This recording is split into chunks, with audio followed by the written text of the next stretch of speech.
बद्रीनाथ धाम पहुंचे मुख्यमंत्री पुष्कर सिंह धामी। सीएम धामी ने बद्रीनाथ धाम में की पूजा अर्चना। सीएम ने की प्रदेशवासियों की खुशहाली की कामना।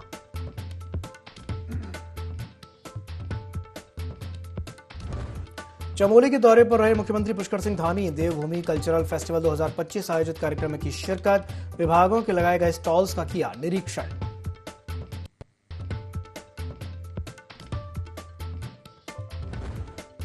पौड़ी दौरे पर रहे मुख्यमंत्री पुष्कर सिंह धामी। शहीदों के परिजनों को किया सम्मानित। सीएम धामी ने पीएम मोदी के मन की बात कार्यक्रम के 127वें संस्करण को भी सुना।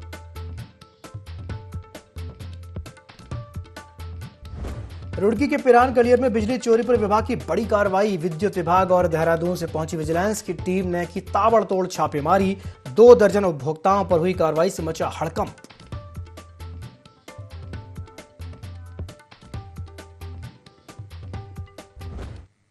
नमस्कार, ND24 में आप सभी का स्वागत है। मैं हूं आपके साथ दिव्यांशु जोशी। हेडलाइंस के बाद अब रुक करते हैं खबरों की ओर। मुख्यमंत्री पुष्कर सिंह धामी बद्रीनाथ धाम पहुंचे, जहां उन्होंने बद्रीनाथ धाम के दर्शन किए। इस दौरान सीएम ने विधि विधान से भगवान बद्री विशाल की पूजा अर्चना करके प्रदेशवासियों की सुख समृद्धि की कामना की। इस मौके पर सीएम धामी का भव्य स्वागत किया गया।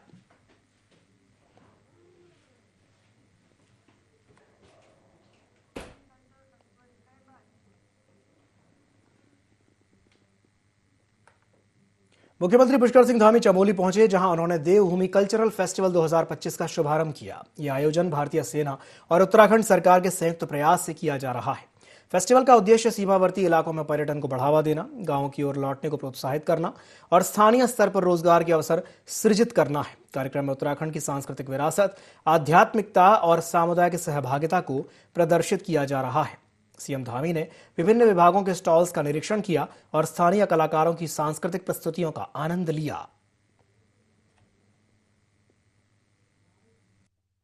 सेना और स्थानीय नागरिकों के बीच सहयोग एवं सामुदायिक संबंधों को भी और सशक्त बनाएगा। जैसा आप सब देख रहे थे, अभी यहाँ पर हम लोग जब जिन महाविद्यालय, विद्यालय, ऐसे बच्चों ने, ऐसे छात्रों ने, ऐसे युवाओं ने शानदार अपना इस मंच पर अभिनय किया है, अपना प्रदर्शन किया है, उनके लिए भी एक शानदार मंच ये उनको देने का काम इस प्रकार का महोत्सव करता है। मैं इस भव्य महोत्सव के सफल आयोजन के लिए भारतीय सेना, पर्यटन विभाग और समस्त आयोजकों का, जिन्होंने भी इस आयोजन में अपना योगदान दिया है, उन सभी का हृदय से आभार व्यक्त करता हूं। भाइयों बहनों, आदरणीय प्रधानमंत्री श्री नरेंद्र मोदी जी के नेतृत्व में आज वाइब्रेंट विलेज प्रोग्राम के अंतर्गत हमारे जितने सीमावर्ती गांव हैं, उनके विकास और सशक्तिकरण की दिशा में विशेष प्रयास किए जा रहे हैं। आज आदरणीय प्रधानमंत्री जी के नेतृत्व में हमारे सीमावर्ती क्षेत्रों में सड़कों का व्यापक नेटवर्क तैयार किया जा रहा है। अन्य जो जरूरी इंफ्रास्ट्रक्चर हैं, उन पर भी विशेष ध्यान दिया जा रहा है, जिससे न केवल सीमांत क्षेत्रों में सड़कों के बन जाने से आवागमन आसान हुआ है, बल्कि पर्यटन, व्यापार और सामरिक विकास को भी एक नई मजबूती मिली है। आदरणीय मोदी जी देश के ऐसे पहले प्रधानमंत्री हैं जिन्होंने सीमांत क्षेत्र माणा, सीमांत क्षेत्र जौलीगांव, आदि कैलाश, गुंजी, सीमांत क्षेत्र हमारा हरसिल, मुखवा, ऐसे सभी दूरस्थ स्थानों का, जो सामरिक दृष्टि से भी भारत के ऐसे सीमांत क्षेत्र, उन सभी क्षेत्रों का उन्होंने भ्रमण किया है, दौरा किया है। आदरणीय प्रधानमंत्री जी ने यहां से 1000 करोड़ रुपए की विकास परियोजनाओं का शुभारंभ करते हुए कहा था कि सीमांत गांव हमारे देश के प्रहरी हैं और इनका विकास राष्ट्रीय सुरक्षा का महत्वपूर्ण अंग है। और यहीं से, इसी माणा गांव से उन्होंने, जब माणा गांव को देश के पहले गांव की संज्ञा दी थी, और उसके साथ साथ यह भी कहा था कि अब माणा और माणे जैसे जितने हमारे सीमांत के गांव हैं, वो सभी गांव अब भारत के पहले गांव के रूप में माने जाएंगे, पहले गांव के रूप में उनको संज्ञा दी जाएगी, उनका विकास भी। सीएम पुष्कर सिंह धामी पौड़ी के दौरे पर पहुंचे, जहां उन्होंने शहीद स्मरण समारोह में शिरकत करके शहीदों को नमन कर परिजनों को सम्मानित किया। साथ ही कई विकास परियोजनाओं का भी लोकार्पण किया। इस मौके पर सीएम धामी ने पीएम मोदी के मन की बात कार्यक्रम के 127वें संस्करण को भी सुना।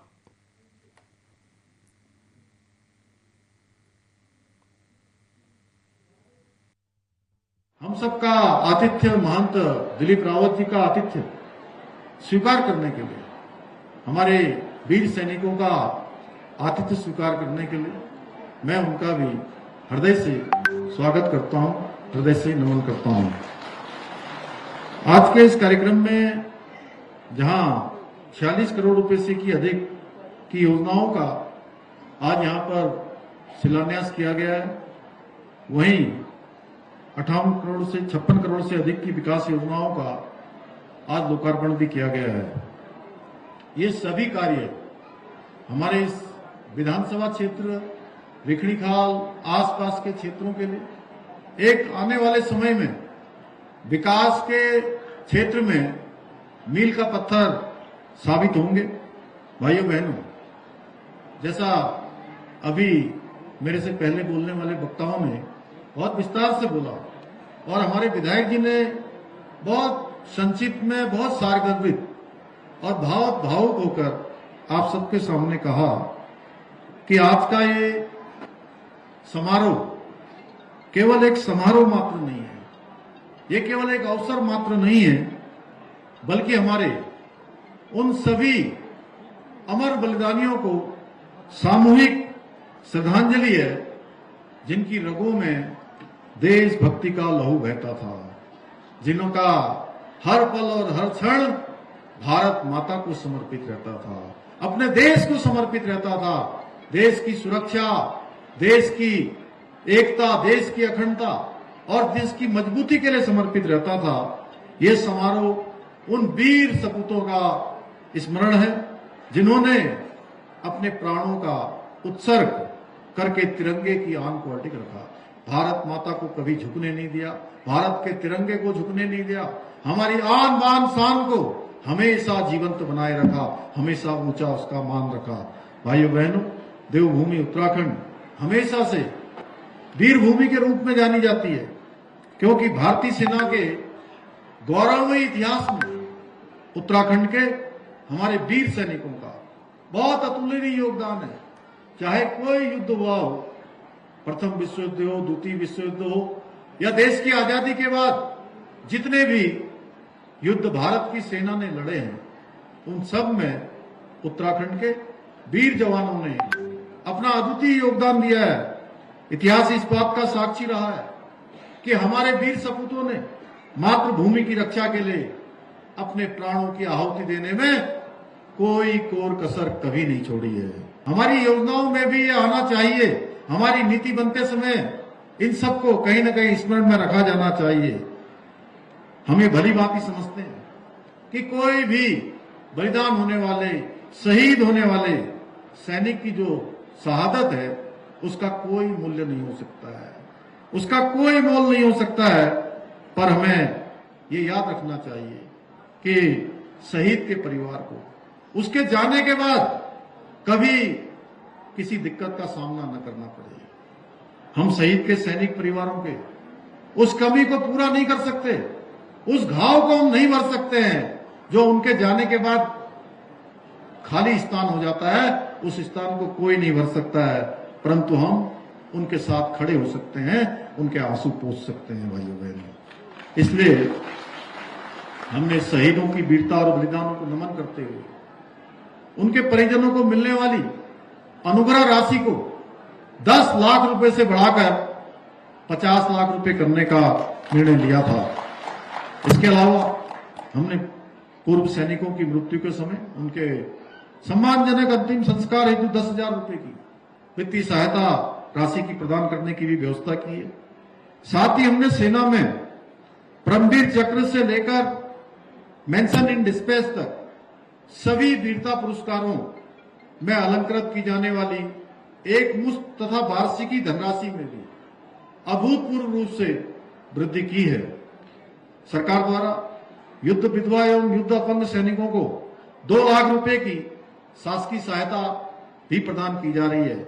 इसके अलावा हमने सैनिकों के लिए स्टाम्प ड्यूटी में छूट की सुविधा प्रदान करने वाले राज्यों में उत्तराखंड देश के उन चुनिंदा राज्यों में से एक है जहां पर सेवारत पूर्व सैनिकों को 25 लाख रुपए मूल्य की स्थायी संपत्ति की खरीद पर स्टाम्प ड्यूटी पर 25% की छूट प्रदान की जा रही है। बीजेपी विधायक खजान दास ने कांग्रेस पर तीखा हमला बोलते हुए कहा कि कांग्रेस हर बार शुरुआत में उछाल तो मारती है लेकिन जल्द ही डाउन भी हो जाती है। उन्होंने कहा कि कांग्रेस ने हाल ही में दावा किया था कि वो 27 जिलों के जिला अध्यक्षों की घोषणा तुरंत करेगी, लेकिन अब उस पर ब्रेक लग गया है। खजान दास ने यह भी कहा कि कांग्रेस बीजेपी की नकल करने की कोशिश तो करती है, लेकिन ना नकल सही होती है ना ही असल। उन्होंने कहा कि इस रवैये के चलते कांग्रेस के लिए 2027 के चुनाव में बीजेपी के सामने टिक पाना काफी मुश्किल होगा।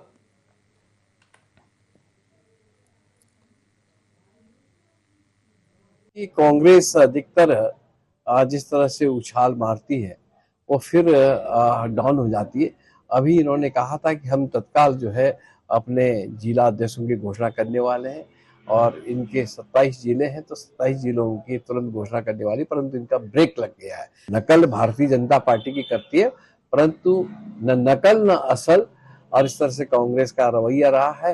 हालांकि उनका पर्सनल मामला है, उसमें हमें कोई टिप्पणी करने का अधिकार नहीं है, किंतु जहां पर भी देखा जाए तो कांग्रेस डाउन फ्लॉप शुरू हो गया तो एक बार उठना बड़ा मुश्किल सा हो जाता है और भारतीय जनता पार्टी के मुकाबले में कांग्रेस कहीं नहीं टिक पाएगी। आने वाले 27 के चुनाव में भी भारतीय जनता पार्टी उभर करेगी।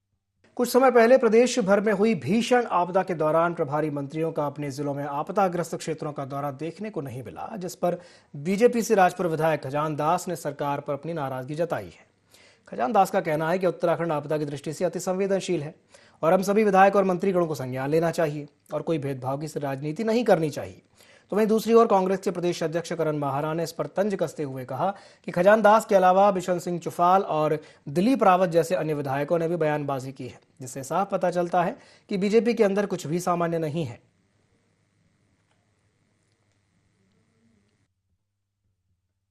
कि सभी हमारे चाहे विधायकगण हो चाहे मंत्रीगण हो, सबको संज्ञान लेना चाहिए। हम सब की जिम्मेदारी बनती है उत्तराखंड के विकास के प्रति भी, और जब कभी संकट की घड़ी होती है तो हमको एकजुटता के साथ, चाहे पक्ष हो चाहे विपक्ष हो, हमको काम करना चाहिए।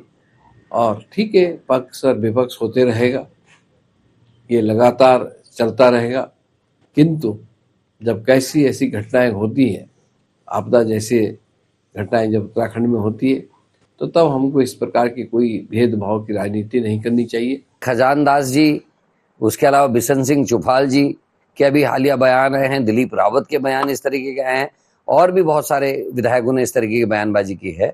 इसीलिए मैं कह रहा हूं कि पार्टी के अंदर सब कुछ सामान्य नहीं है और कहीं ना कहीं खींचतान है, और उसको देखते हुए लगता है कि जो भारतीय जनता पार्टी अभी तक कांग्रेस को कहती थी कि अपने परिवार में इनके झगड़े हैं, कांग्रेस के झगड़े तो कम हो गए हैं, समाप्त हो गए हैं, लेकिन भारतीय जनता पार्टी में सिरफटोल बढ़ गई है और जो आगे आने वाले समय में और गंभीर होगी। भू बैकुंठ नगरी बद्रीनाथ धाम से करीब 40 किलोमीटर की दूरी तय करके करीब 17,500 मीटर की ऊंचाई पर उच्च हिमालयी दर्रे माना पास के पास स्थित देवताल झील बर्फबारी के बाद जमी हुई नजर आ रही है। तीर्थाटन के साथ साथ सीमा दर्शन के लिए यहां लगातार श्रद्धालु और पर्यटक पहुंच रहे हैं। देश दुनिया के आध्यात्मिक तीर्थाटन के शौकिया पर्यटक और तीर्थयात्रियों के लिए देवताल किसी जन्नत से कम नहीं है।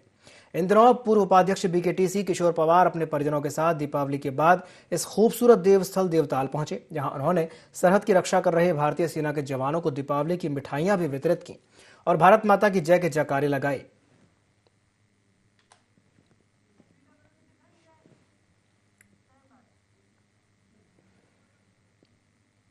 पहाड़ों की रानी मसूरी को कनेक्ट करने वाले मुख्य मार्ग को लेकर पीडब्ल्यूडी विभाग नए सिरे से कवायद में जुटा है। पीडब्ल्यूडी सचिव पंकज पांडे ने पिछले दिनों क्षतिग्रस्त मार्ग का मौका मुआयना किया था।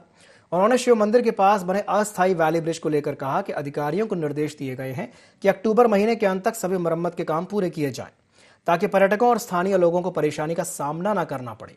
यहाँ पर स्थायी पुल के निर्माण के बाद वैली ब्रिज को हटाया जाएगा। इसके साथ ही किमाड़ी क्षेत्र से मसूरी देहरादून को जोड़ने वाले सड़क मार्ग को भी लेकर एक ठोस और सकारात्मक पहल की जा रही है। सचिव पंकज पांडे का कहना है कि इस रूट पर यात्रियों का काफी दबाव रहता है। साथ ही वैली ब्रिज छोटा होने की वजह से ट्रैफिक की भी समस्या आ रही है।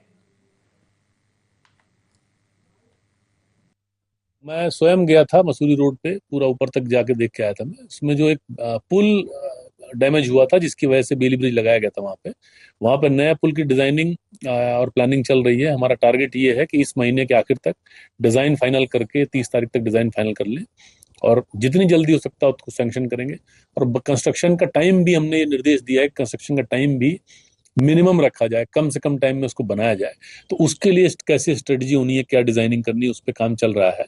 उसके अलावा जो रोड वॉश आउट हुए थे बीच में 6 जगह पे, उसमें 2 स्पॉट पे सिर्फ बचा है काम थोड़ा थोड़ा, बाकी काम कंप्लीट कर लिया गया है।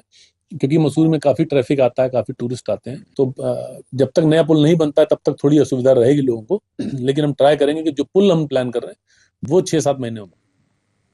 कांग्रेस के हस्ताक्षर अभियान को लेकर राजनीतिक बयानबाजी तेज हो गई है। बीजेपी प्रदेश प्रवक्ता कमलेश रमन ने कांग्रेस पर जनता को गुमराह करने का आरोप लगाया है। उन्होंने कहा कि कांग्रेस ढोल नगाड़े बजाए या हस्ताक्षर अभियान चलाए, लेकिन अब देश और प्रदेश की जनता ये सच जान चुकी है। रमन ने कहा कि प्रधानमंत्री नरेंद्र मोदी के नेतृत्व में भारत विकसित राष्ट्र बनने की दिशा में आगे बढ़ रहा है। तो वहीं उत्तराखंड में मुख्यमंत्री पुष्कर सिंह धामी हर वर्ग के विकास के लिए ऐतिहासिक निर्णय ले रहे हैं।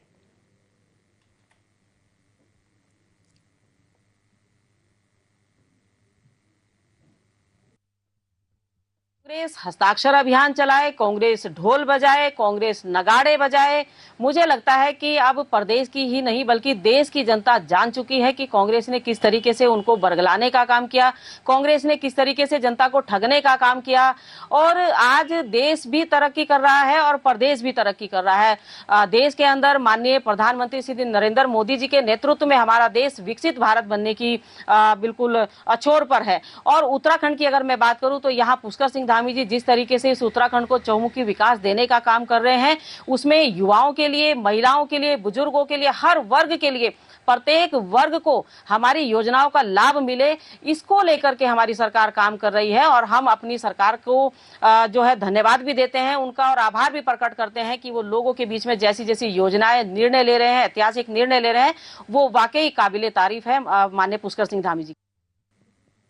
रुड़की के पिरान कलियर और आसपास के क्षेत्रों में बिजली चोरी करने वालों पर अब नकेल कसनी शुरू हो गई है। विद्युत विभाग और देहरादून से पहुंची विजिलेंस की संयुक्त टीम ने यहां ताबड़तोड़ छापेमारी करके करीब 2 दर्जन उपभोक्ताओं पर कार्रवाई की। अचानक हुई इस कार्रवाई से चोरी करने वाले विद्युत उपभोक्ताओं में हड़कंप मच गया।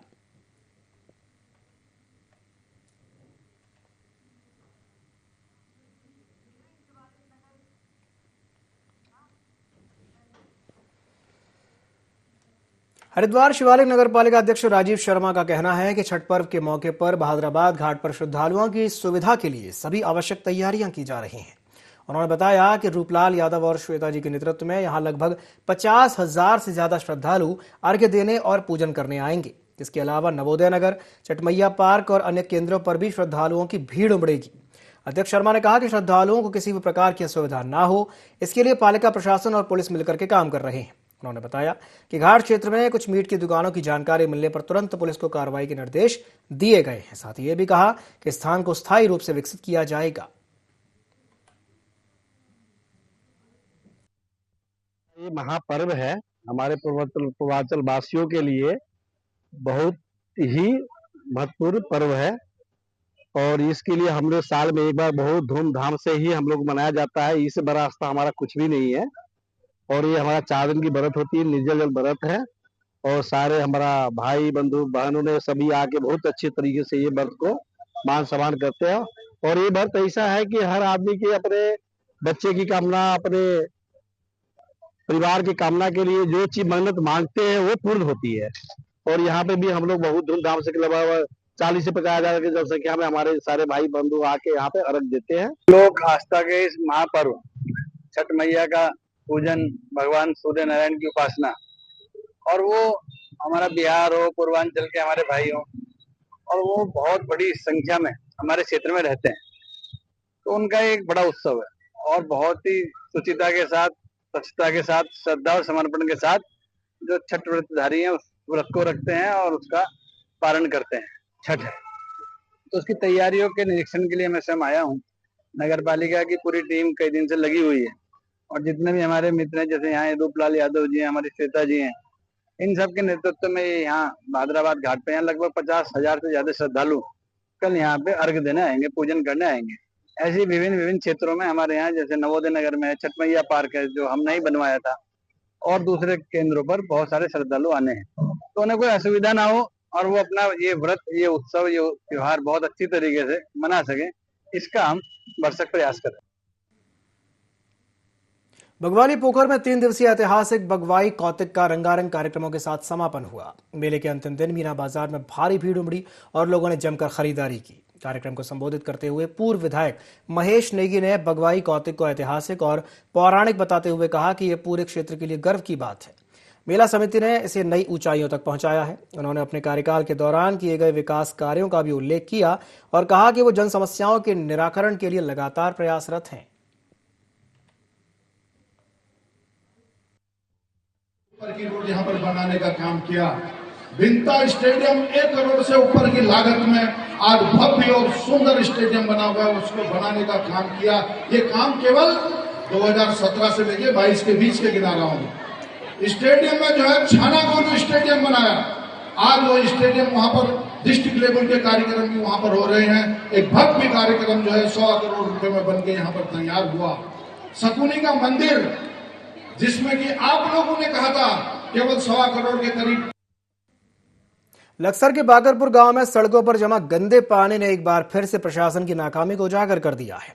गांव की सड़कों का हाल तालाब जैसा हो गया है और बच्चे इस गंदगी से होकर के स्कूल जाने को मजबूर हैं। कई बार ग्रामीणों ने जनप्रतिनिधियों और अधिकारियों से समाधान की मांग की, लेकिन कोई कार्रवाई नहीं हुई। अब ग्रामीणों ने लक्सर एसडीएम सौरभ असवाल को एक प्रार्थना पत्र देकर गंदे पानी की निकासी और सड़क निर्माण की मांग की है। अब देखना होगा कि प्रशासन इस समस्या का समाधान कब तक करता है।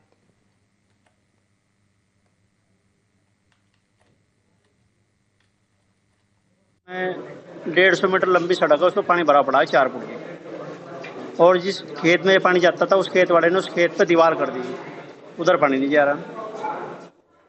यातायात बंद है बिल्कुल, मच्छर हो रहा है जी, बीमारी डेंगू फैल रही है, छोटे छोटे बच्चे स्कूल जाने से परेशान है जी। जैसे पानी निकलता है नलकों वो सब जगह इकट्ठा हो रखा है, और जो आगे जो निकासी मेन रोड की है वहाँ को ऊंचा हो रखा है, वो टूट कर सड़क तो बना पानी निकलेगा, तो जो खेत में पानी जाता था उस खेत वाले ने पानी कर दिया बंद, तो वो समस्या हो रही है।